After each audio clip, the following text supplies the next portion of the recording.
So welcome to Disley. We must be doing the GRITSTONE Trail, 35 miles from Disley station to Kidsgrove station. And we have a useful map. We are here near the ticket office and we're going to go up some steps and then coming out this way onto the GRITSTONE Trail, and we're heading for a place called Lyme Park. So here we go, the station's there, and then we're at the start here. So I'm at the official start of the GRITSTONE Trail, and we have a map as well, but the map is only for the first section. So typically, as it says here, we have the north section, the middle section and the south section. And so generally it's suggested it's completed over 3 days, 10 miles, 15 and 9 miles. And so we're starting at Disley, which is south of Manchester, and initially we're heading here to Lyme Park. Although if you want to miss Lyme Park, you can go this way, as it says, if the gates are closed. And yeah, over towards Bollington and then towards Macclesfield. A heart for the GRITSTONE Trail. It's encouraging you to go this way. Ooh! Oh, what a great start to wake you up in the morning.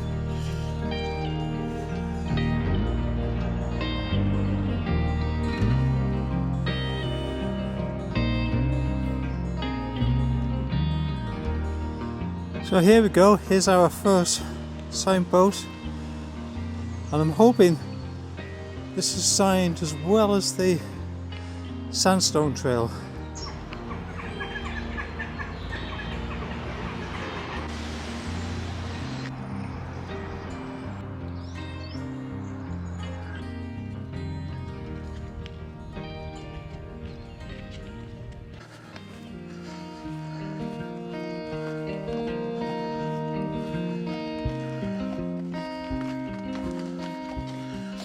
Morning.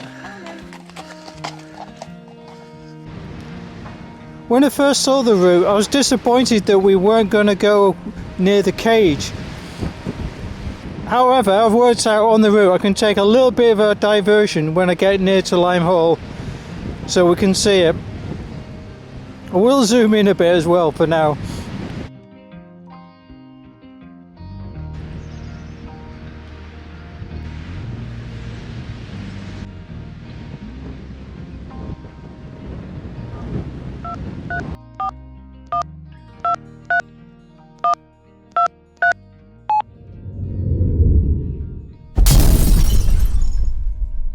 Hi folks, so today I'm trying to do the GRITSTONE Way, which is about 35 miles in Cheshire, and I'm hoping to complete it in 2 days, mainly because I've got a 2-day window of weather, of good weather hopefully, but it is recommended doing it over 3, so we shall see how we get on. So my first objective is to get to a place called Lyme Park, and yeah, I'm governed by the opening times of Lyme Park, because you should see that it says it's 9 o'clock for opening time. So I set off from Disley railway station, which is about probably a mile and a half away from where I am now, and I've probably got another half mile to get to the I think it's called the East Gate or the East Lodge, and in theory it opens at 9 o'clock. So I'm hoping I've timed it right, and it's certainly something to keep in mind if you're going to do the trail. Right, onward we go. I love these signs by the Peak District and Northern Counties Footpath Preservation Society. 1966 that's been there from. Not like these wooden signs that disappear quite quickly. You know, no need to get lost on the GRITSTONE Way. They're just so easy to spot so far.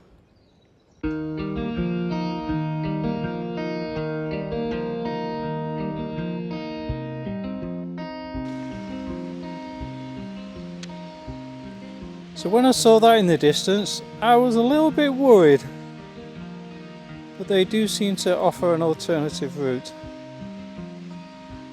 Yeah, I suspect, looking at the ground, I suspect most people are still going over. But I'm just curious to go down this way anyhow.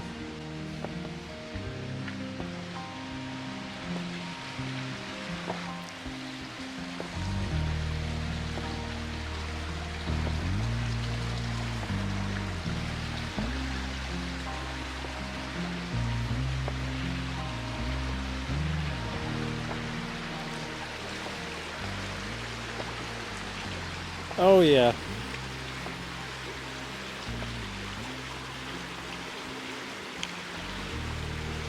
That does not look safe, does it?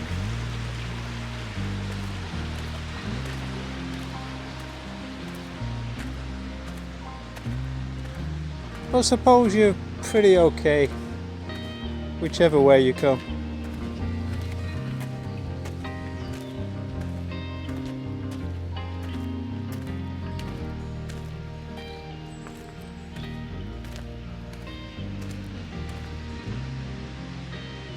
Yeah, I'm fairly certain a lot of people are just walking over anyhow. Each to their own. Yeah, we've got a three-way finger post here. So the finger post is there, it's pointing that way and down this way. So you could go straight down and miss this kind of bend out here.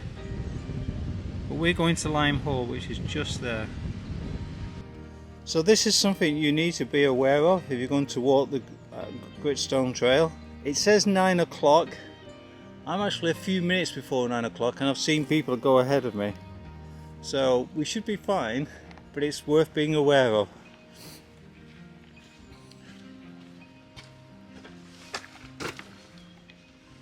Okay, here we go.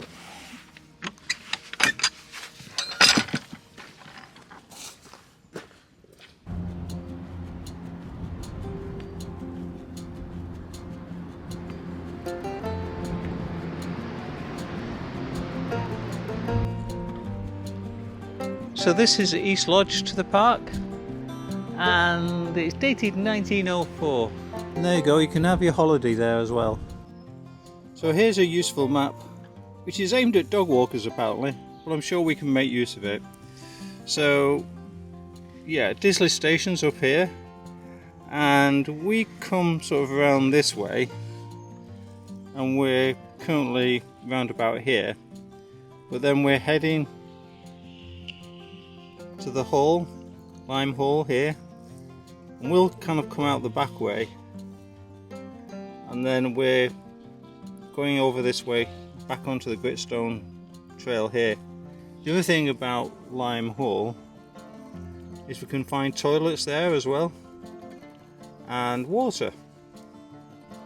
Right, let's keep going.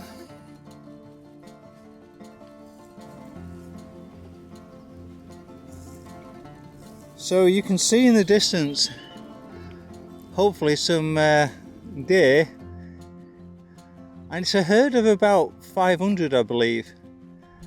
And Lyme Hall and Lyme Estate, there's had deer on it ever since its inception over 500 years ago. And in fact the deer were originally part of Macclesfield Forest, which is what the estate was originally built on.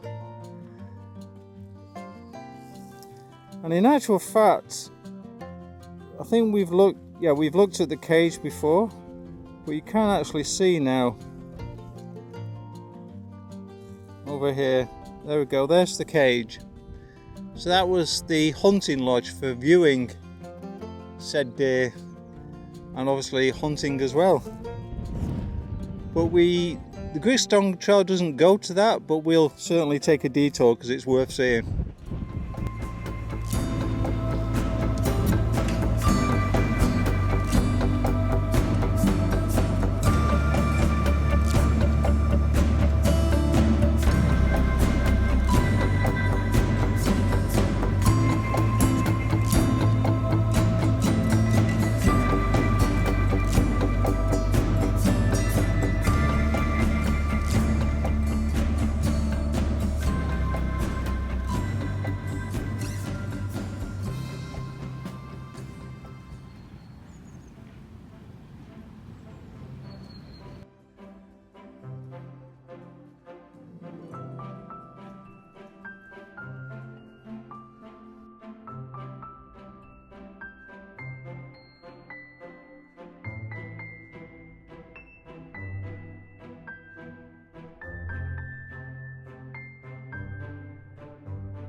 Right, we're back on track now, having spent way too much time looking at Lyme Hall.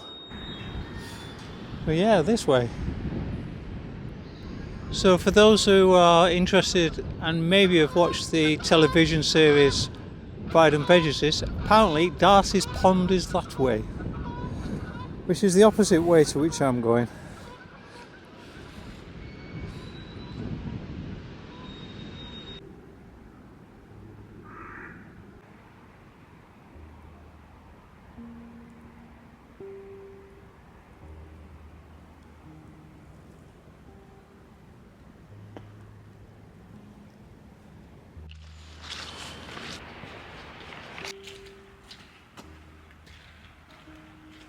So this is part of the extensive deer wall that was built.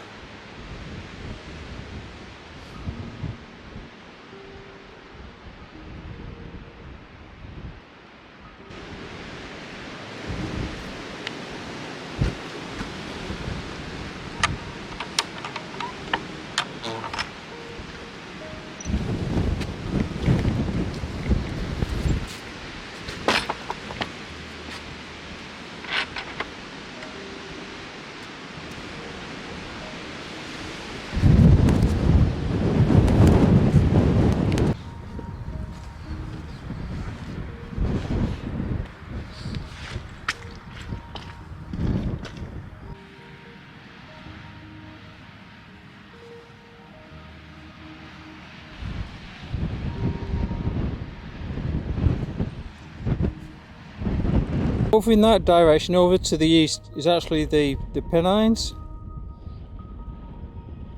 And I would think in this kind of direction, through the mist, over the hills, we'd find Buxton. So you see the track that I'm currently pointing towards, where it'd be very easy, because we're coming down the hill on this track, and it'd be very easy just to carry on forward, especially in mist or anything. But you have to cut across the field here and then move away from the track.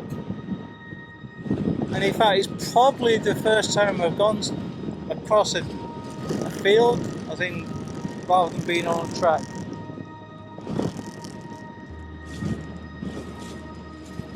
And it would appear somebody's lost their balloon. The great thing about these gates is they're very similar to the sandstone gates in terms of bags of room. You don't have to worry about having room for your rucksack. And then the other thing is, these are painted yellow, and it means that you can spot them straight away, so you know where to grab. It's really handy, that.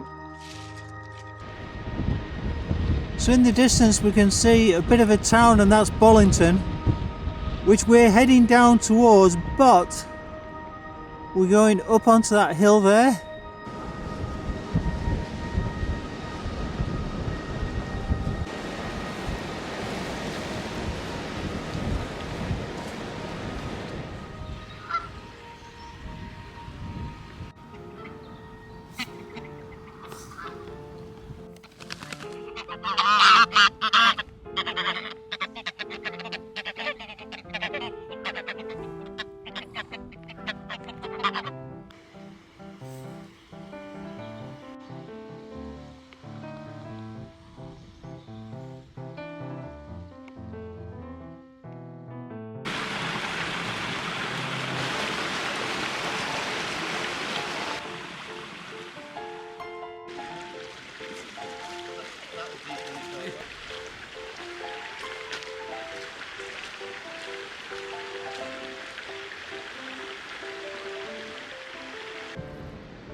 So right on the top of the hill, directly in front of us, is White Nancy. And because it is white, and it's against the background of the white sky, it's quite difficult to see. But anyhow, I'm going to go down here, and then we're going up to White Nancy. So I must show you these kissing gates. They're actually quite fancy, and weigh an absolute ton. I mean, they are well solid. Yeah, they have fancy gates here. Oh, I love that. Got a rubber pad so it doesn't make a banging noise. Well, not much of one.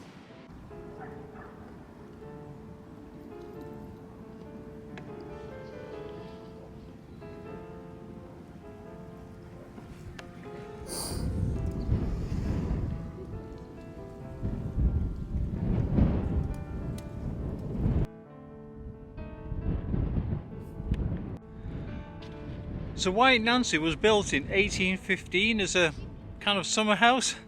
Actually, originally there was like seating all the way around inside, and apparently there's a big circular table, stone table inside as well. Yeah, but obviously it's now looked after by the good people of Bollington. Obviously the white colour means it can be seen from miles away. But it has been dressed up as a plum pudding before now at Christmas, and it was also painted in quite a spectacular way for the Queen's Jubilee as well. So yeah, many guises over the years. Yes, we're going to be heading south.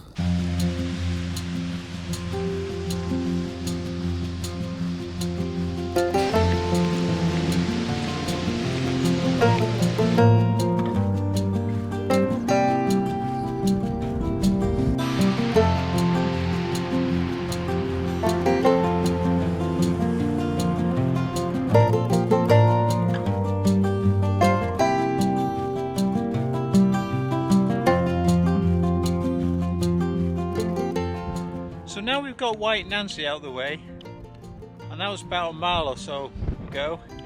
We're on our way to Teg's Nose Country Park. Teg's Nose Country Park. And there's a tea room there. Not sure it'll be open. But to that point is section 1 that we saw on the map right at the beginning. So it's 10 miles apparently to there. We've definitely got to do that as a minimum. And then it's really how many miles I can eat into the next section that's really important. Oh, it's really blowy. It's hard work against this wind. But anyhow, at least it's not raining. Right, onward we go. Bit nuts to find these picnic tables here. Just up from the A537. Rather random, but very welcome. Yep, for those who need it. Cafe's over there, and I believe there's toilets there as well. However, we're actually going to Teg's Nose now.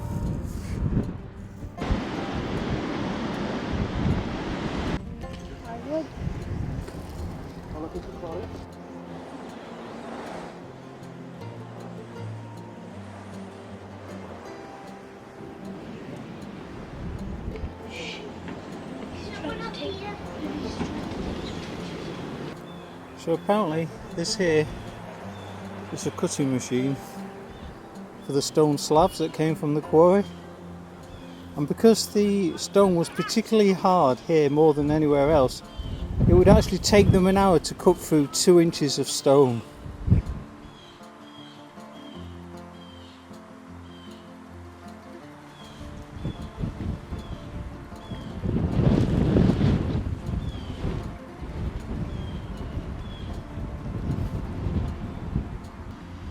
So I thought to myself, I wonder what the reservoir's called. Oh well, not such a surprise. Teg's Nose Reservoir.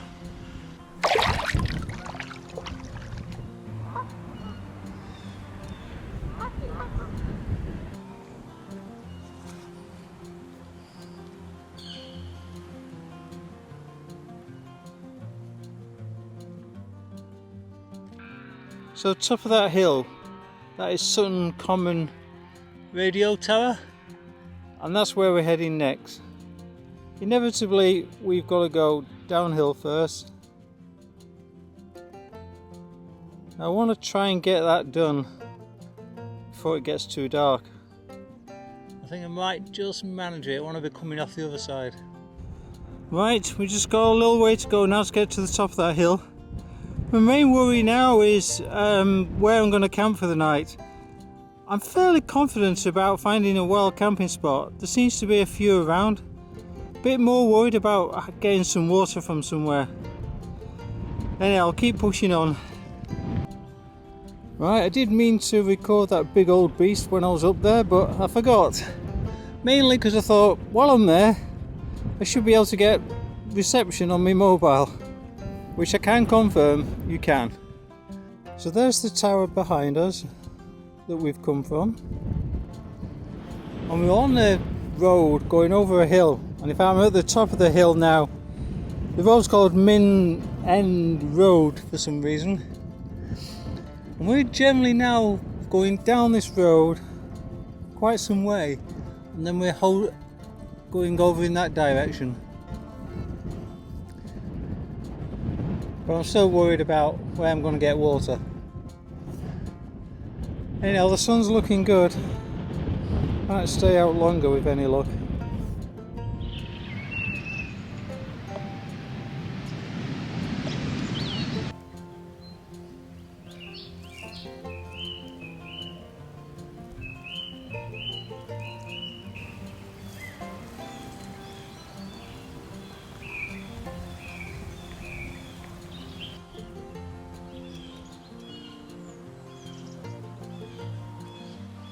So I've managed to get to some woods.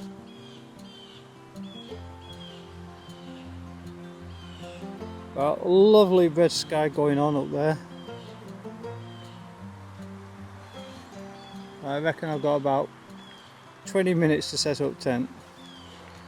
So I shall place you down here and we'll see how we go on.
Well done guys. What I've got to do, put my rucksack in and get my torch out.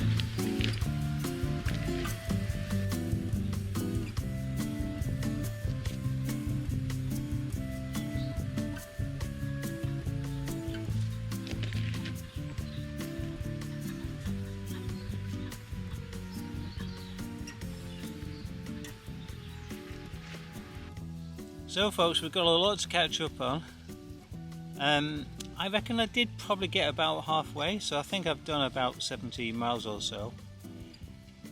I think I can confirm that the signage is as good as the sandstone trail is.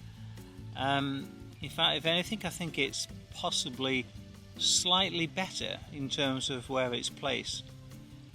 Now, of course, you do suffer from the occasional things where signs have fallen over or the odd one's gone missing, but generally it's been good. I hope it stays that way, because unfortunately for me, my charging, my battery charger, I think I've forgotten it, so I can't charge my phone. I'm down to 15%, so I won't be able to really use it for GPS. What I'm actually going to do though is use there's like a pamphlet you can get from East Cheshire's website, and obviously using that on the signage, and just see, do I actually manage okay. Obviously I can still use my phone in a dire emergency, or my GPS, but yeah, I'll see how I get on. I think I'll be fine. Couple of points on wild camping. So finding a spot to sleep and pitch, not a problem at all. I think it's easier on this one than the sandstone to actually find a wild camping spot. The one thing I was concerned about, and it's same on the sandstone, is water. I did find somewhere in the end, but it was tough. And I mean, my advice is a fast running stream, the smaller the better, and filter the water and boil the water, which is what I've done. If you see this video, I should be alright, because I've recovered enough to do the editing. So hopefully you'll see the video and I'll be fine. Right, I think that's it for the night, so I will see you in the morning. So, leave no trace. I can just about see an impression of where I was last night. Right, we're going straight down this way. I'm just having a look round first.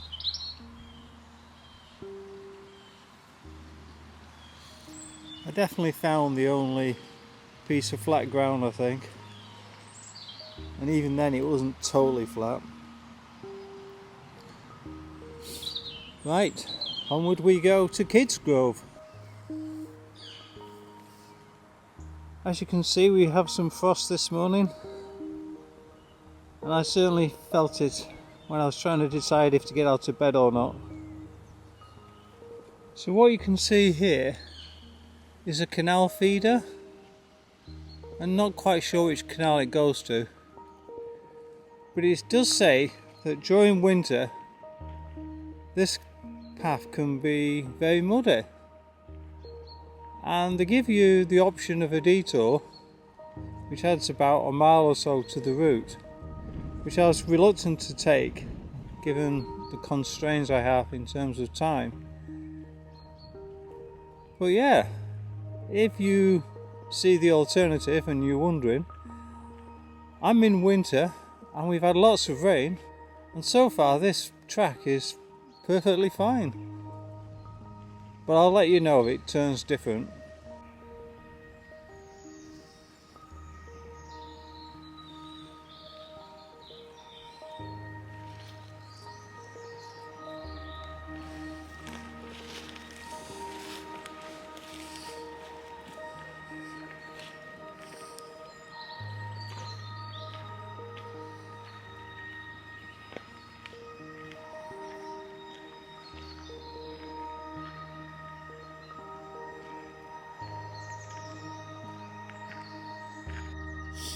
So I guess this is what they could be talking about.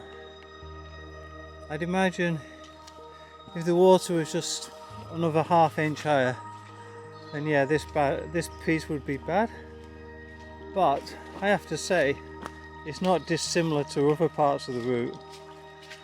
I would say, and seeing the mud here, and I've gone past some other mud, it's representative of the actual path. So however bad it is in the journey so far, it'll be similar when you get to here. As it happens, I think this is going to be more challenging than any mud.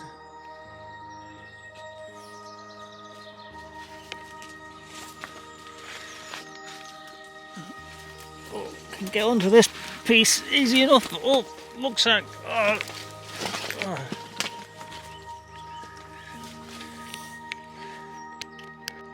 Well, I had to take my rucksack off for that one. First time I've had to do that in a very long time. It takes a lot for me to be parted from my rucksack, especially my new one. Don't know if you've noticed, but I have a new one. An Atom Plus rucksack. I'll do a review on it eventually, but I've only, this is the first time I've used it on an actual trip, so yeah, so far so good. But like I say, I will do a review eventually. But back to today, yeah, that was challenging. Not so much the mud, although there is plenty of it for sure. But like I say, it's no worse than other parts of the journey, so yeah, you make your choice based on what you've found so far. I'm not sure I'd want to do an extra mile. Right, onward into more mud I can see. I definitely have to put the camera away for this one. Well, I can see a sign for the Staffordshire way. but not for the Gritstone way.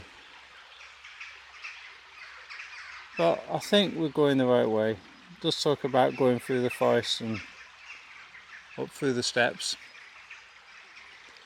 But I've just discovered something else. Yeah, so I'm having a bit of a disaster for this trip. I've just discovered that I've lost my mini tripod. Probably where those branches attached me near the canal feeder. I'm suspecting, well, could be anywhere. Oh, then obviously didn't bring my charger, so I'm down to a very small amount of charge. I had to use it just now coming across these fields because it wasn't clear where you came. And also last night I broke my cup, my Sea to Summit, my collapsible cup. So yeah, not having a great time at the moment. Well, I am actually. It's great to be out again after the sort of close down of winter and storms and snow and what have you. Yeah, no matter what, it's great to be out.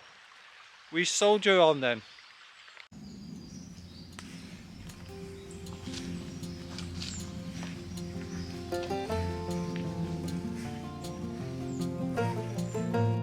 Okay folks, there's our next challenge. That is called the cloud. So we're heading for the clouds now.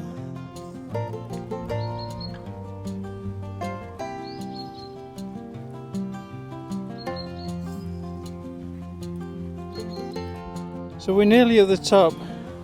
We can see in the distance the radio tower that we were near late yesterday afternoon, but we've still got some way to go to get to the top.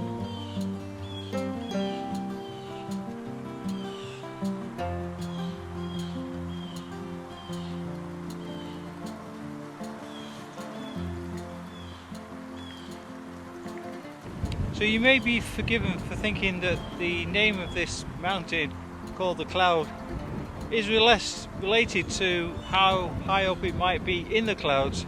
But in actual fact, the word clod is an old English name meaning rock, and this is certainly the rock. So yeah, it got corrupted from clod to cloud. Anyhow, that's enough of that story. So I'm at the picnic site of Timbersbrook. So technically, theoretically, this would be the end of the second day if I was doing it in 3 stages. So the final stage is actually to the final stage is to Kidsgrove, and it's about 9 miles, and it goes along like a redstone ridge and then descends, and we go along the canal for a mile or 2 before we get to the station. It's about 10 o'clock now, so yeah, take my time and I should get there mid-afternoonish. Which, hope the weather stays and we should have fun. This, by the way, is almost the first piece of flat land I've come across. Apparently it used to be an old silk works and dye works, and they've made it into a car park down there, and this area is a picnic area. So I'm relaxing in the stone. As you can see, the Gritstone Way is submerged. Now luckily I saw a runner go past earlier and they went through the barbed wire fence there. Does mean I'll have to take my pack off, but needs must. So apparently we now follow the Bidup Valley Way, and as you can tell, it's an old railway. It's very pleasant. Right, you can see we're away from the Bidup Way, the nice flat surface we were travelling on. We're now going up the hill to Nick in the Hill, which essentially is like a kind of small cut in the hill higher up. So yeah, muddy track upwards.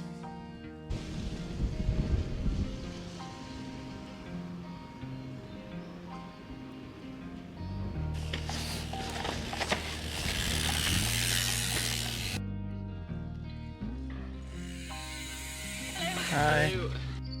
So I'm told sunshine passes, shadows fall, love's remembrance at last all.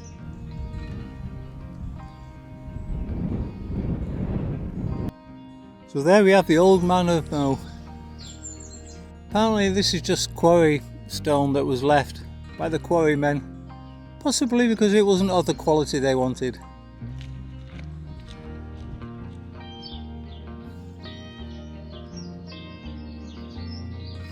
And in the distance you can see Mowcop Folly.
So guys, this is it.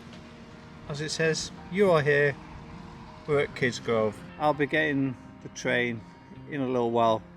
Well, first of all, my thoughts on the trail. So I really think this is a cracking trail. It's great that it's just 35 miles. It's definitely possible to do it in 2 days. I think particularly during the summer months when you've got plenty of daylight. Signage is excellent. It is really good. Like I say, I thought the sandstone trail was good. I think this is just slightly better. I think the signposts are actually placed in better places in terms of helping the navigation. And I certainly tested the limits of that in the last half of the trail. Right, I think that's it. Thanks for your company, and I hope to see you on the trails.